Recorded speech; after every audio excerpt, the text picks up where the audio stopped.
Good afternoon, good morning everyone. My name is Maximilian Horster. Welcome to the webinar Investing in Times of Climate Change from Measurement to Action.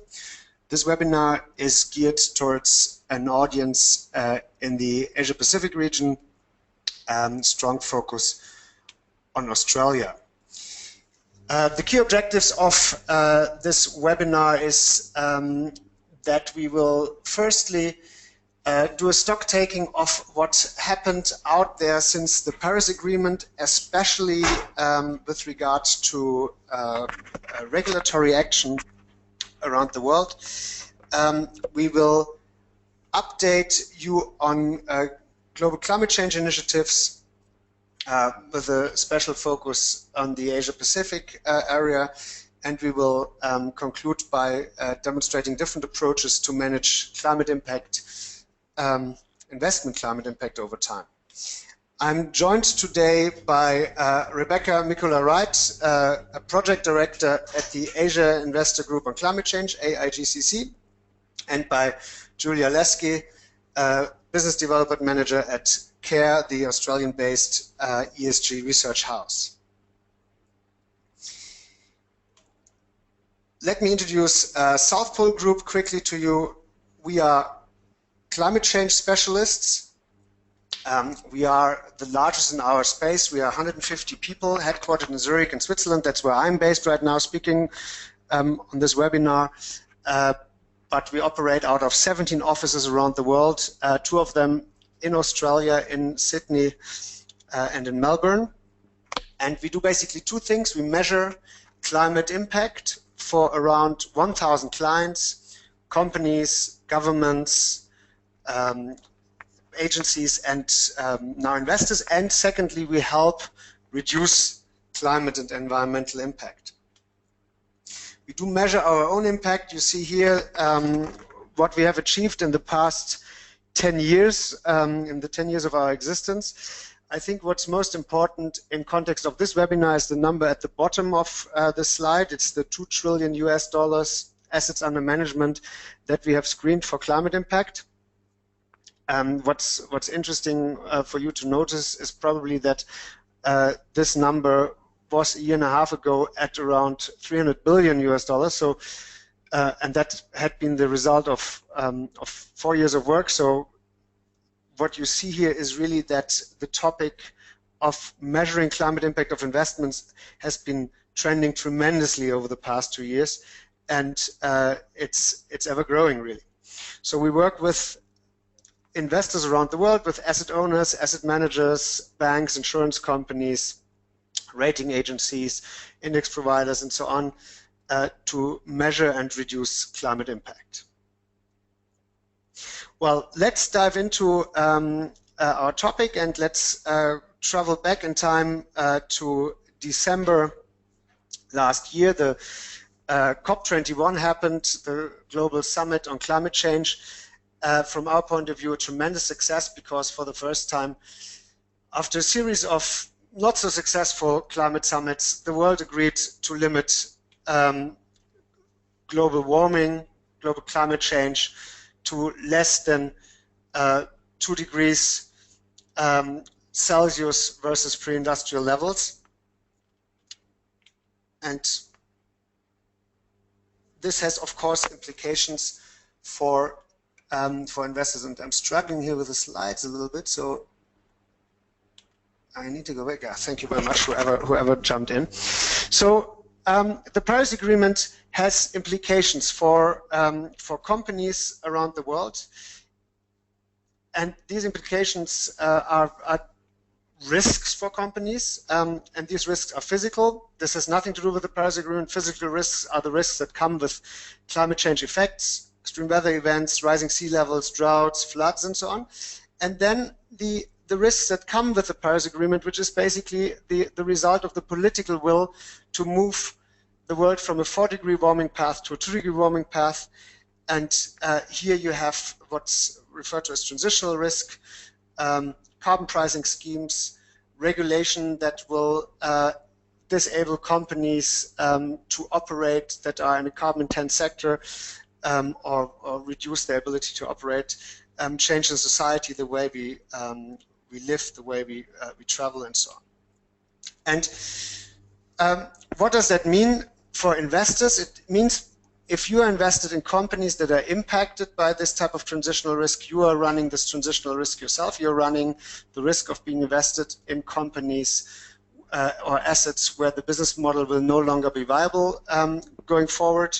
To give you a few ideas of what's part of the Paris Agreement, it's the fade out of fossil fuel subsidies, it's the fading in and stronger focus on investments in renewable energy, smart grids, and energy storage. It's the introduction of carbon prices around the world. So for you as investors, that means that investments in low carbon assets might will eventually pay off, and basically a shift from the brown to the green economy will have an impact on your investments. So where are we today with regard to the Paris Agreement? Well, 90 parties, so in this case countries, announced that they, or have already started, that they will use markets, so a price on carbon, to implement their NDCs, their nationally determined contributions, so what they promised to do under the Paris Agreement to move towards the target that that was set out there.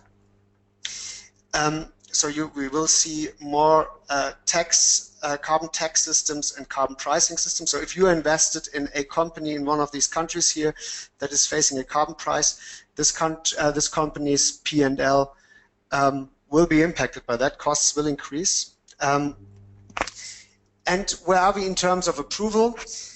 Well, you might have followed that in order for the Paris Agreement to come into effect, 55% of global emissions need to be covered by it, need to be, so 55% of emissions need to have ratified the agreement, and with the US and China having moved to respectively 3 weeks ago, we are now at 40%. You probably saw that last week Brazil ratified, that's another 2.5%, and there's word out there that the European Union might ratify the Paris Agreement, which would be another 12%, so that would get us over the 55%. Rumors on the European Union are that at the summit on the 30th of September, the countries collectively might agree to ratify, which then would go through the Parliament on the 7th of October. So we might actually come to the next climate conference in Marrakesh with a ratification of the Paris Agreement. But this is still rumors and leaks. It's not confirmed information on the European Union. Several governments around the world are taking steps to follow up on the commitment that they made under the Paris Agreement, and the financial industry is called out in one of the articles explicitly. And so you see different approaches from different governments. We have two examples here. So this is the Minister of Financial Markets from Sweden, who has not regulated the financial industry in Sweden, but has basically put out a very strong ask to measure and report investment climate impact. And the AP funds, so the large Swedish pension funds, have followed suit. And after the AP funds, most of the Swedish asset managers and asset owners follow. So this is the example of a soft ask. Here we have an example of a hard ask. This is David Jones, the commissioner for all California insurance companies. He basically ordered all Californian insurance companies to report on their exposure to fossil fuels. So this is regulation. They have to do that. They have to comply with this. 1,300 insurance companies. And at the same time, he asked to consider divesting from thermal coal. Soft ask. And if you put this on a map, you see that different countries are at different speeds in climate disclosure frameworks for companies, but also for investors. So on the x-axis, you see the level of understanding, and you see the level of standardization in these countries. To point out latest developments here in the middle, you see IORP, that is the Institutions for Occupational Retirement Provisions, so the retirement plans in the European Union that belong to companies. this is the regulation for them, and this regulation is now asking pension plans in Europe to disclose their climate impact. Another example is the country of Switzerland that I'm in right now. This is news from 10 days ago.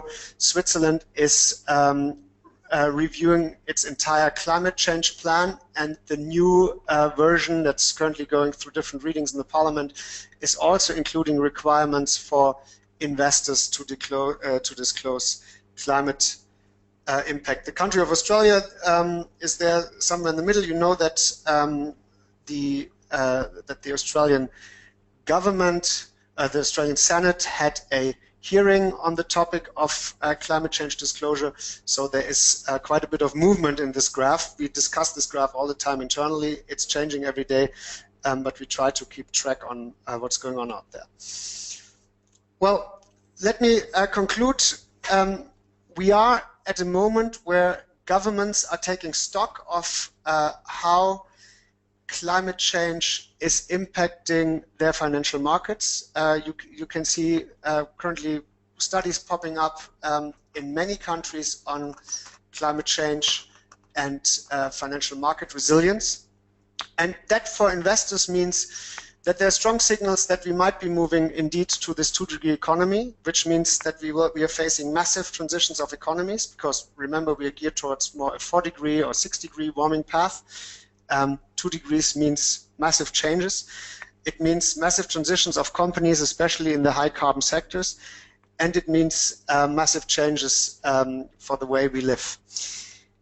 And that for investors means that they currently look into the question of whether their investments still make sense in such a world, where the next big risks are and where the next opportunities lie. And with this, I would like to shift gears and introduce Rebecca Mikula-Wright, who will now introduce us to a study from the Asian Investor Group on climate change, on investing for the climate in Asia, to give us an update on this geography. Rebecca, over to you.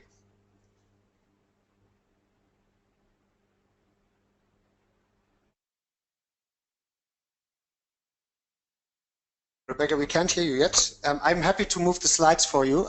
Is that better? Is that unmuted now? Yeah, now we can hear you. Yes. Can you hear me? Great. Okay. Hi, Max. Thank you. Hi, everybody. Sorry about that. Hopefully you can hear me okay now.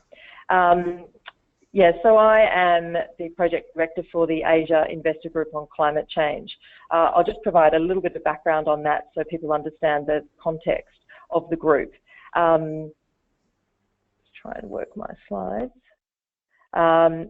So in 2012, the Global Investor Coalition on Climate Change have worked together to amplify the voice of investors on climate.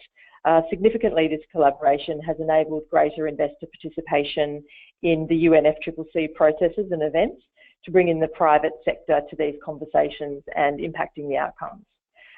These 4 groups represent 21 trillion in assets under management, covering all regions of the world. The Asia Investor Group on Climate Change was recently relaunched 2 weeks ago at the PRI in-person event in Singapore, and I think some of you were at the launch there. There were over 600 investors present at that conference, and notably there were 200 or so Asian institutions present at the conference, which is testament to the progress that's been made in the region and the level of interest and engagement that is continuing or has started in some cases. And so this report shows a little bit of that information, taps into some of that, and I'll start to go through some more of that in more detail. So there are 8 founding members of the group. Flick back, that you can see on your screen. The AIGCC was previously set up as a project of ASRIA, the Association for Sustainable and Responsible Investment in Asia, which some of you probably know merged with PRI last year to become PRI Asia. The AIGCC previously undertook a number of research and outreach projects to help increase the investor awareness of climate change in the region. This time around, it has been re-established as a working group with these 8 founding members, at the moment in a transitional phase. It is being hosted by the Investor Group on Climate Change based in Australia. So I'm based in Sydney, and the longer term business plan of the group is to ultimately have the group situated in Asia, in the region for which it represents. The guiding principles of the group is to basically follow the finance flows and the commercial relationships in the region as it relates to climate change risk and opportunity. That's just a little bit of background of the group. This research report was commissioned to launch in line with the relaunch of the group, and we felt that it was necessary to get a snapshot of the activity that's going on in the region across 12 different markets that we looked at. We did include Australia in this for the Australian investors that are members of the IGCC based in Australia, and of course the rest of the Asian region. So the challenges and responses that are outlined in this report. So the challenge is huge, as we all know. To put some figures around this, the International Energy Agency projects that $7.7 trillion of investment is needed out to 2050 in renewable energy and energy efficiency alone to meet Asia's energy needs. So there are some pretty big numbers there, and that means there's a lot of opportunity out there to be taken advantage of. Overall, in the report, we were pleasantly surprised at the level of activity in some of the key areas of the financial sector, but of course there's still a really long way to go.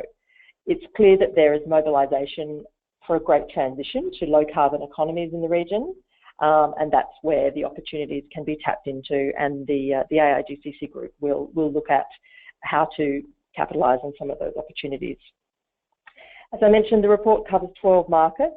We looked at 88 financial institutions in the region,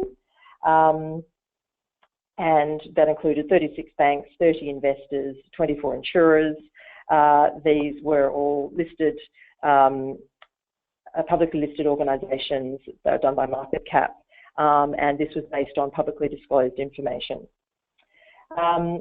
For each market, the INDCs, the intended nationally determined contributions, as I think Max referred to earlier, were identified, the size of the energy challenge in each market, and how the key players from the finance sector are responding to this challenge.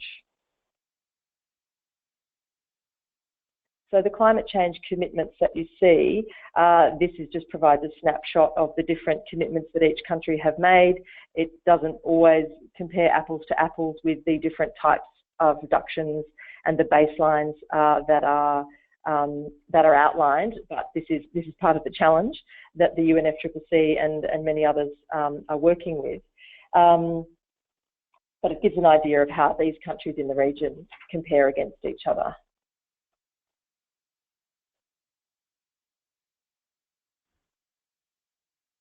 Just going to the next slide, the primary energy challenge. Sorry, the slides are not cooperating with me. Just trying to go back to that primary energy challenge table. Great.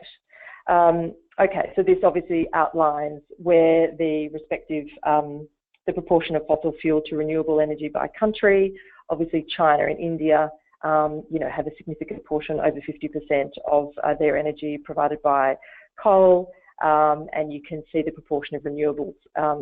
China is obviously, one of the leaders, but surprisingly, the Philippines has a high proportion of renewables, which is predominantly from geothermal, and that's partly due to an attractive tariff structure that's in place in the country.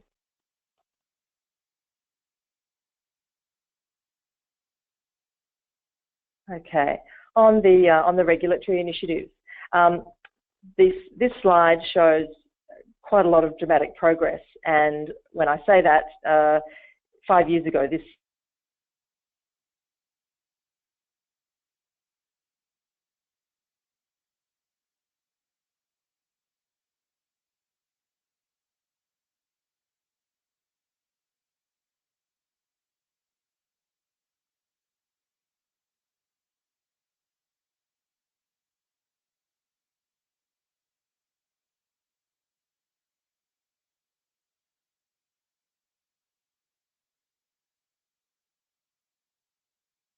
disclosure within the listing rules of the stock exchange.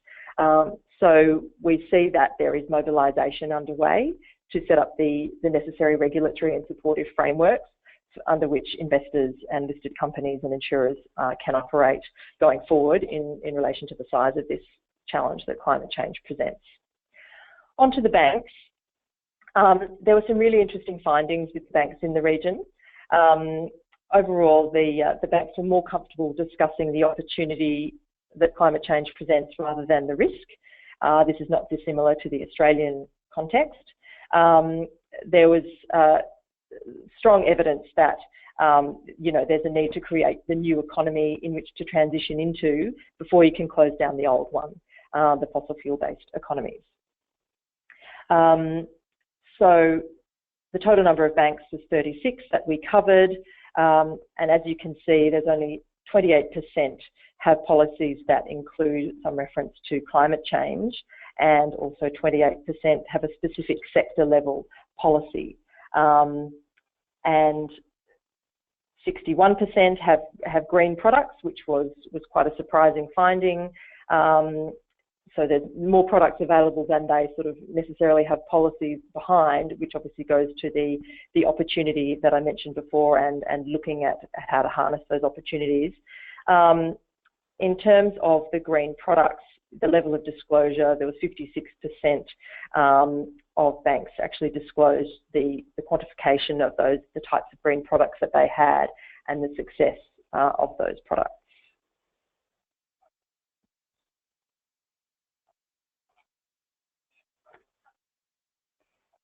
Sorry, just trying to get to the next slide. Here we go, banks by market.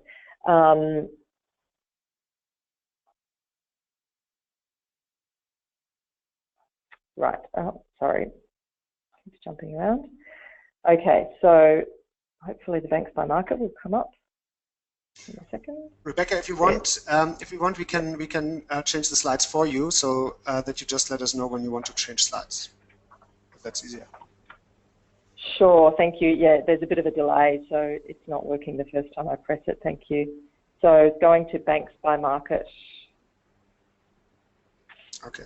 So two, can you take over? Thank you. So the banks by market. So there are 36 banks in total that were covered.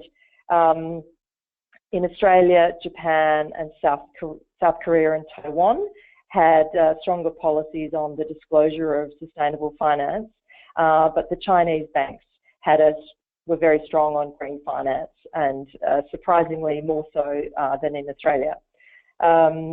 There is a really interesting case study in the report on the Agricultural Bank of China, and this is one of the examples where they do actually quantify some of the restrictive lending practices that they do undertake.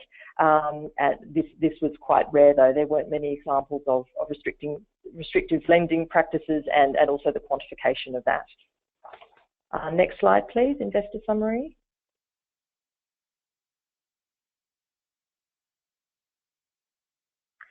So the investor summary, again, as I mentioned, this is so a total of 30 investors across the region. It was generally the sort of the top 2 or 3 investors in each market by market cap. And again, it was based on publicly available disclosure. So as is fairly evident, there's an increasing number of corporate governance policies being published, which is supported by the regulatory codes that have started to emerge in the region. So 53% are disclosing their corporate governance policies, 50% of them including ESG, which shows how far the region has come on ESG disclosure in recent years. But looking at climate risk policy in particular, only 30% actually disclosed the work they're doing in this space, and 27% are disclosing the active steps they're actually taking on specific elements of climate risk. On to the next slide, looking at investors by market. So as you can see fairly clearly, of the 30 investors, Australia came out sort of strongest overall. There's a good example of HESTA super fund that is highlighted in the report as a case study on the best example in the region of climate policy disclosure. They have, I think, in total 11 pages specifically looking at their climate policy disclosure. So if you're interested, have a closer look at that. South Korea was interesting. There was less governance disclosure overall, but more specific disclosure on climate change risk mitigation, which was an interesting finding. China, as you'll see, didn't rate very well in the investor area, but as you remember, the Chinese banks fared quite well on the green finance policies. So there's still a long way to go in the level of disclosure by Chinese investors on corporate governance and ESG, but also, of course, on climate change.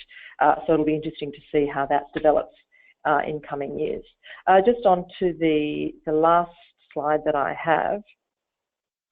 As I mentioned, that we looked at the 12 markets in the region. Here's an example of one of the market profiles, and this just provides you with a snapshot of the summary of the initiatives going on in the country, or in the market, I should say, the level of, the greenhouse gas emissions, the 2030 targets as outlined by their INDCs, their energy, primary energy and renewable power sources and consumption, and then the response of the finance sector in the banking, investment, listed companies and insurance.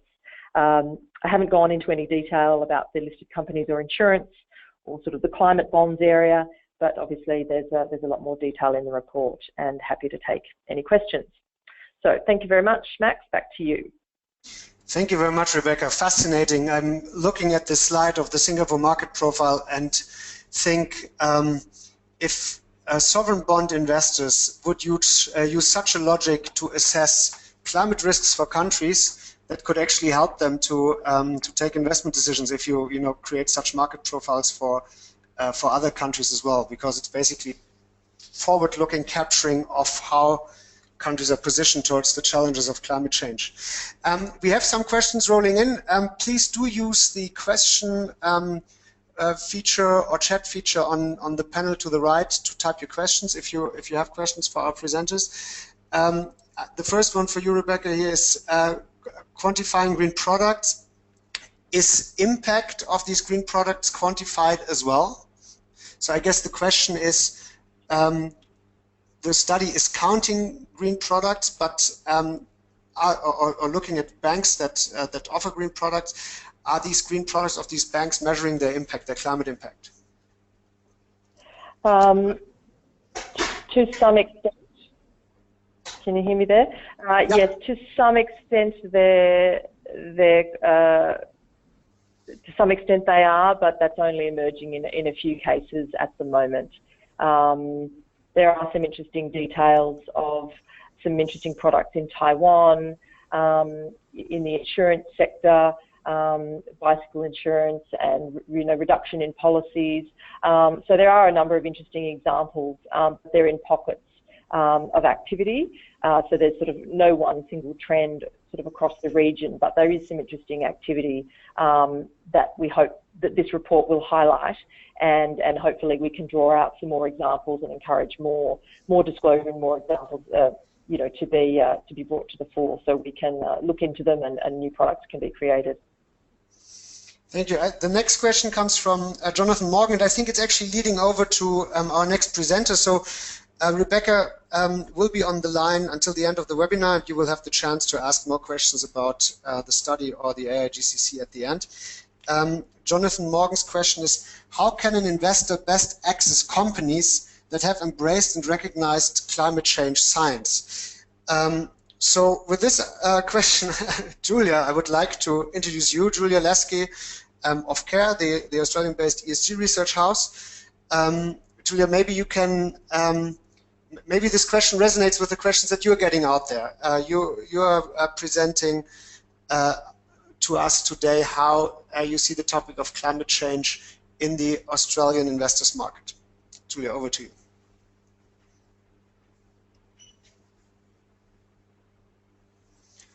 Julia, if you're speaking, we can't hear you yet. Can you hear me now? Yes, now we can hear you. Yes, great. Okay. technology. Yeah, thanks, Max. Thanks for the question as well, Jonathan. I mean, my first response is, well, talk to South Pole Group or Care. We can help you there. But it is a very typical question that we're getting. I mean, we're really seeing a lot more of the different investors grappling with the questions of what should we do, where should we go, how do we best start and approach this topic, and it's really more broadly captured within what is my responsible investment approach, and then where can I build in the climate change piece within that approach. So I might just talk through a little bit a step-by-step guide that we actually developed, we helped develop through the Divest Invest conference earlier this year. And there will be also an updated guide on divestment with case studies for foundations coming out, developed by the Australian Environmental Grant Makers Network. And Rebecca has also told us there'll be other sectors that will follow in the area. So I think there'll be a lot more resources for investors to tap into and to see how can we approach the topic of climate change, depending on where you're coming from and where you're at.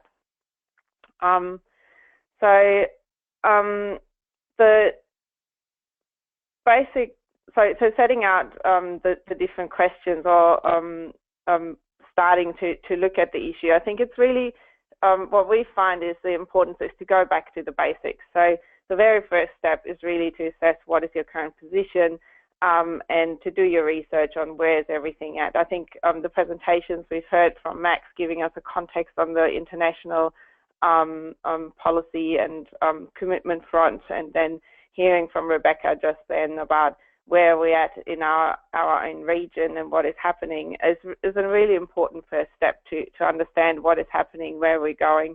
And I think it's really good to see that there's increasing resources available, and there's a lot of work being done that help you do the legwork. Depending on where you're at in the investment chain, you also need to look into issues such as how my investment's held, where's my control, where are my levers within the investment chain, are there any restrictions internally or externally to implement a climate change approach, and what are my peers doing? Really understand, scan the horizon and understand what is going on. Because being able to answer those questions will be important to really bring your approach and policy development in the space forward, not only internally but also externally in the way that you later on communicate about what you're doing. As a second step, you really need to go back into talking about the aims, and the aims go back to what are the aims of your organizations, what are your beliefs, and where do your beliefs and your organizational goals link in with climate change action and the changes that we're seeing. So what is your motivator to look into climate change? So it might be on the one side that you want to remove any association with activities of concern, or there might be a motivation of wanting to influence corporate behavior. On the other side is where do you agree organizationally that investment risks are associated with climate change? You really need to go back to the drawing board and identify the motivator and the reasoning to why you're looking into this issue, because what we're finding is that then will really help you identify the investment methodologies that you might want to adopt. So we're talking here options of divestment, portfolio tilting, engagement, or combination of different methodologies that you can apply, and that is really then in the third step where you will formulate your policy. So the policy is really about articulating how you want to incorporate climate change into your organizational strategies, and an important part of that is to really ensure that you can link up your strategy with your investment strategy and risk assessment strategy. So where we find when we talk to investors that we find is important is that you shouldn't associate your investment or your responsible investment policy with your overall investment policy to avoid a fundamental conflict between the objectives of the two documents.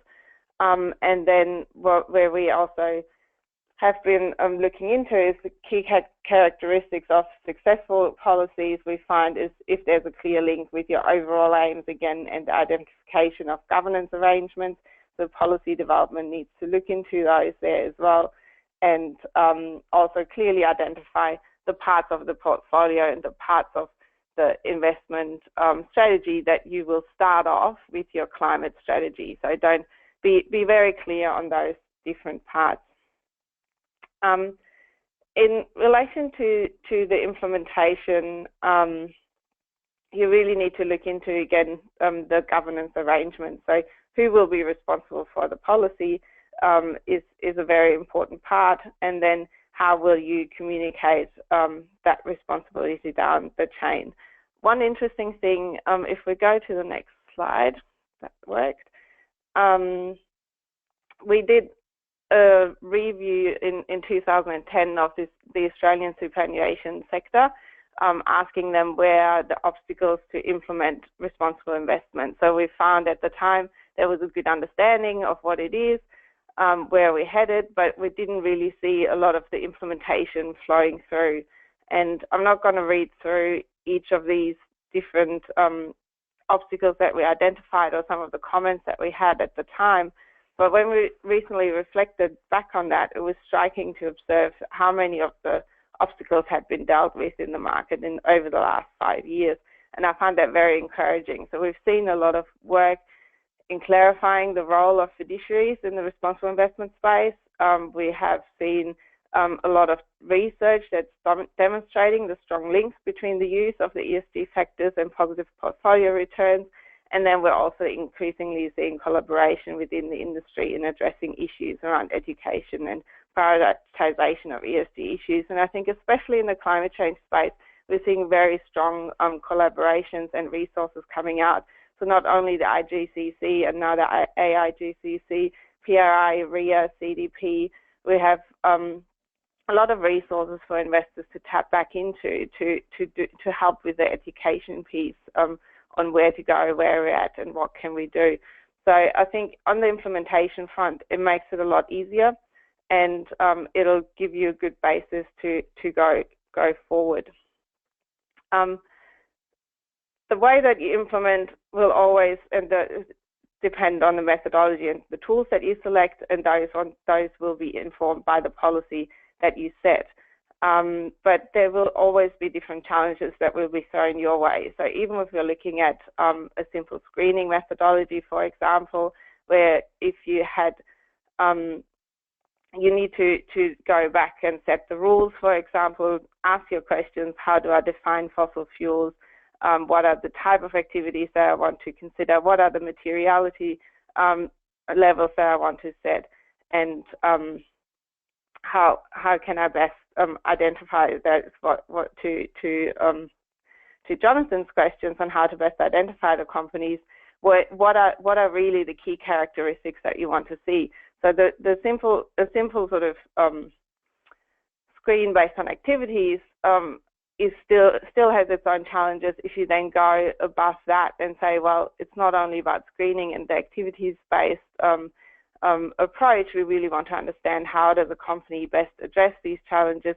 You need to start by asking yourself, what are the type of characteristics that I want to look at for a company? So do I want to, what do we expect of a company to see if we want to identify them as leaders in the climate change space? And through that, you really need to understand the different disclosure regimes. You need to understand the different sectors and what their activities are. And through that, you can then start identifying the companies that are really starting to be future-looking and are proactive in the space. There might be also a big role as part of that in the question of engagement and influencing corporate behaviour. As a last part of what investors need to start thinking about it, I think it's important to start thinking about that while you develop your policy position or your internal commitment to climate change, integrating them integration in your investment process and in the implementation is really the transparency and the reporting. And transparency reporting is not only about reporting to the public or your external stakeholders. What we're also seeing increasingly is the necessity to report within your investment chain, depending on where you are. So if you're talking about being an asset owner, you want to be able to clearly articulate to your managers what is it that you expect from them to do in the area of climate change. What do you expect to hear back from them on how they actually have implemented your principles in their processes. On the other side, from the investment manager perspective, it is important that you're able to articulate back to your clients what you're doing in the space, articulate that to your potential new clients, to say, these are the things that we're doing, this is what we have in place, this is how we approach it. So the transparency and reporting bit is a really important part there. And we can, there's different organizations. So we have the PRI, there's increasing pressure to not only report internally to the PRI what you're doing in the space, but there's also starting to be expectation that you publicly report, but at the same time, it shouldn't only be a pressure to report and do things. You can also use that as a good basis, as a guideline on how you might be able to approach reporting and communications in the space. So to wrap up and then pass back on to Max, what we've really seen is in the last 5 years that climate change and potentially building in climate change into your investment decisions and portfolio was a huge challenge. Investors were looking into it as an issue, but didn't quite know what to do. I think the recent success of the fossil fuel divestment movement and more recently renewed policy pressures have illustrated that there's an increased appetite of all investors to consider how we can reflect the urgent need on acting on climate change in their portfolios, but we've also seen an improved understanding of the financial and portfolio implications taking place. So I think it's very exciting as well to see that the increase in interest has been mirrored in an increase in the availability of products and services to meet those needs. And so 5 years ago, when we had conversations that were focused on the difficulty of finding products and difficulty of doing things, today we're really seeing a wide range of resources and product offerings that are aimed at meeting those needs. And with that, I'll pass on to Max, who's going to give us a little bit more of an overview on how to get started. All right, thank you very much, Julia. As a reminder, please use the chat box to ask your questions, and we will then read them out loud here. How to get started? Well, you heard from Julia this logic that you first need to understand the topic to then start measuring in order to see where you stand and then act upon it. This is basically the learning curve that we see investors going through. And here you see a picture of the learning curve, if I may say so, that goes towards the part of measurement. So typically, investors try to understand where their investments sit versus climate risk and opportunities and climate impact. And it typically starts with the carbon footprint, so with the question of what is my exposure to current greenhouse gas emissions of the assets that I'm invested in, typically compared to a benchmark, but from our point of view, better compared to a baseline that you set yourself, because if you do implement a carbon strategy, your greenhouse gas emissions should go down over time, and the carbon footprint is a good way to measure this on a regular basis, not necessarily to manage your portfolio down. There are other ways to do that, and that goes into the next step, doing a deeper analysis on your portfolio that goes beyond carbon footprinting. Then we often see that investors integrate this type of information into their investment decisions so that they don't have just an ex post measurement, but an ex ante opportunity to assess investments before they invest. And then they often start acting upon that, meaning they tried to use product or investment strategies to bring down their climate risk or climate impact. Investment carbon footprinting is easy and actually quite cheap these days. You can use online tools like, here you see your SRI, you upload a portfolio, you click a button, you download a carbon footprinting report with different measurements and great detail. Clean Capitalist is an alternative where you can upload a portfolio and then decarbonize it, defining the parameters. You want less exposure to fossil fuels or revenue from fossil fuels. You want to move more money from brown to green in your portfolio. You again click a button and it decarbonizes your portfolio and tells you also about the investment portfolio, the investment performance that you would have had if you would have done this 3 years ago. An investment carbon footprint, as mentioned, is a good starting point and heat map, and it is a good way to regularly assess if your decarbonization strategy is working out. But it is only part of the story. The climate impact has different dimensions. Carbon footprint is the one that you see on the bottom right of this triangle here. So current greenhouse gas exposure, it does not tell you about fossil reserves. That's what you see on the left-hand side. So future potential emissions by investing in companies that have oil, coal, and gas reserves that are not yet burned. And then, of course, very important, the top of the pyramid, company trends. So are these companies that you invested in or the assets that you invested in on track to reduce their greenhouse gas emissions? Because based on the carbon footprint or on fossil reserves, you can decarbonize your portfolio, but you're not decarbonizing the real economy if you divest from these companies because somebody else might hold them and buy them from you. But if you invest in companies that are themselves reducing greenhouse gas emissions, you are actually decarbonizing the real economy out there. So you can invest in companies that start to become 2-degree compliant, and therefore your portfolio becomes 2-degree compliant. If you look not at the deepening of the logic, but at the widening, you can see that there is a large standardization happening on measuring climate impact for stocks and bonds. That's basically on the bottom right of that graph, corporate bonds especially. So a high standardization. It's not very complex to do this type of analysis anymore.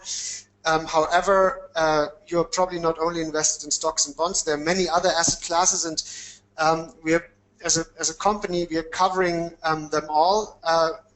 The further up left you go, the more complex and less standardized the analysis is.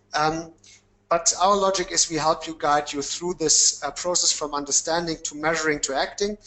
And if this is of interest to you, do talk to my colleague Robert Brown in our office in Sydney. All right. The last part of this presentation is focused on the acting part. So how can you actually, after measuring where you stand, managing your climate impact and your climate risk down? What we plotted on here on this chart are different strategies with different levels of climate ambition, if you want. But the further to the right you go, the smaller the universe gets that you can invest in. So even with small climate impact ambition, if you want, you can, however, already achieve a lot. So that starts on the left-hand side. You can basically invest in any given universe and reduce your exposure to fossil fuels, either entirely or based on certain thresholds. And there are active and passive strategies out there that offer that. You can invest in companies that have less greenhouse gas emissions, so low carbon strategies optimized by their carbon footprint. Again, there are active and passive strategies out there, indices by stocks, for example. And what's interesting here is that this is, again, to decarbonize your portfolio, but not so much to decarbonize the real economy. However, it does reduce your risk. So if you believe that coal is not a future topic, such as Carbon Tracker would argue, and you invest fossil-free, you're de-risking your portfolio. And then you actually can do positive selections. You can invest in companies that are climate leaders, so that have a climate strategy. This goes towards Jonathan's question. Companies, for example, that report their greenhouse gas emissions have taken the first step, but then you can see, do they have targets? Are they on track of their targets and so on? You can measure those targets, and finally, you can invest in companies that are 2-degree compliant. For example, in those companies that have approved science-based targets, that have basically committed to become 2-degree compliant. Another option is, of course, to do direct investments in infrastructure, which is particularly needed in developing countries where the business case is not as nice and clear-cut, because you typically don't have feed-in tariffs, you typically don't have political stability, but it is where these type of investments are needed the most, and where you can have also the biggest climate impact for your money.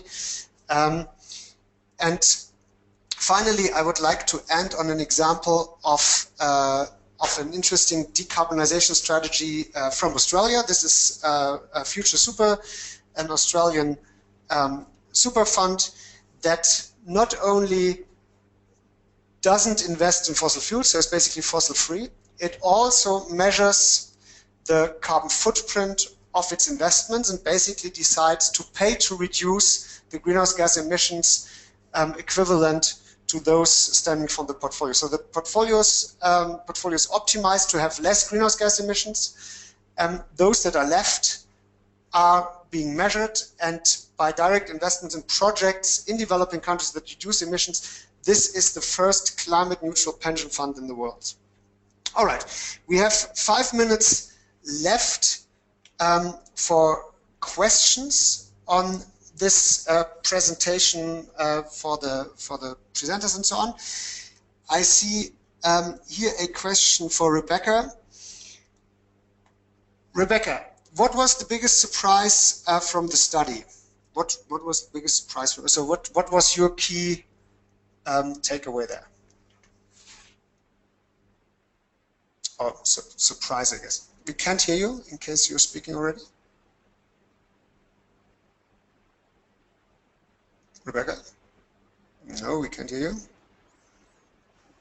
Hello, can you hear me now? Now we can hear you. Yes. Yeah. Yes, sorry, there's a bit of a delay on my end. The biggest surprise of the report, I guess, overall, it was the level of activity that there was. I don't think we expected to see the level of activity generally, and when you aggregate it all together across the regulatory initiatives, the banks, the investors, the listed companies, insurers, when you have that full snapshot, you do see quite a lot of activity there. I think a lot of people are familiar with the particular thematic stories that you hear, whether it's Chinese renewable energy investment and the sort of the solar boom that's happened over the last couple of years. There's a lot of focus on a couple of sort of key areas, but to have a snapshot across the whole region showed us some interesting progression. So the overall level of activity, while it's still not sufficient, it's encouraging that the movement has started and that there is a transition that is on, and this mobilisation across the various levels to create that regulatory support to help the investors, to help the banks. So there's different pockets of activity, but it's moving in the right direction. But certainly there's a lot more work that needs to be done to address the size of the challenge and the opportunities that are there. Thank you. A question for Julia, I guess. Who do you see as a champion in the Australian investor community? A champion, I guess, a climate change champion. Do you have an example there for us, or maybe Rebecca has?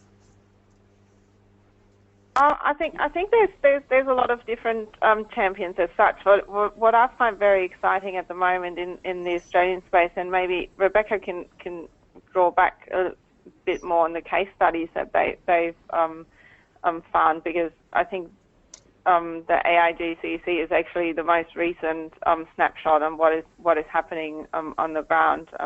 But I think what we're really seeing is a lot of different approaches being taken by a lot of different types of asset owners and investment managers at the moment. So it's really the breadth and the different approaches that we're seeing emerge, I find very exciting in the Australian space, and that we can that we're really at a stage where people are looking around and learning from each other on what can we do. And so I think as such, there's not one champion, and I think that is what should be reflected in a healthy, responsible investment industry, is that we have a breadth of different approaches, and that we're being innovative in what we can do. All right, thank you very much. So we are at the hour. Let me thank the speakers, Rebecca Mikula-Wright and Julia Lesky, for great contributions here. Let me thank my colleague Fatu for setting all this up. You will receive the slides and the recording of this webinar as a follow-up of today. If you are interested in learning more about our work, do get in contact with our partners from CARE, Julia Lesky, or with my colleague Robert Brown in our Sydney office. And finally, if you want to get up late tonight to listen to another webinar, this time on the Sustainable Development Goals, SDGs, check out our website. I don't think it's in a very Australian-friendly time, but maybe if you're sleepless, dial in. All right, thank you very much, everyone. Have a very good rest of the day.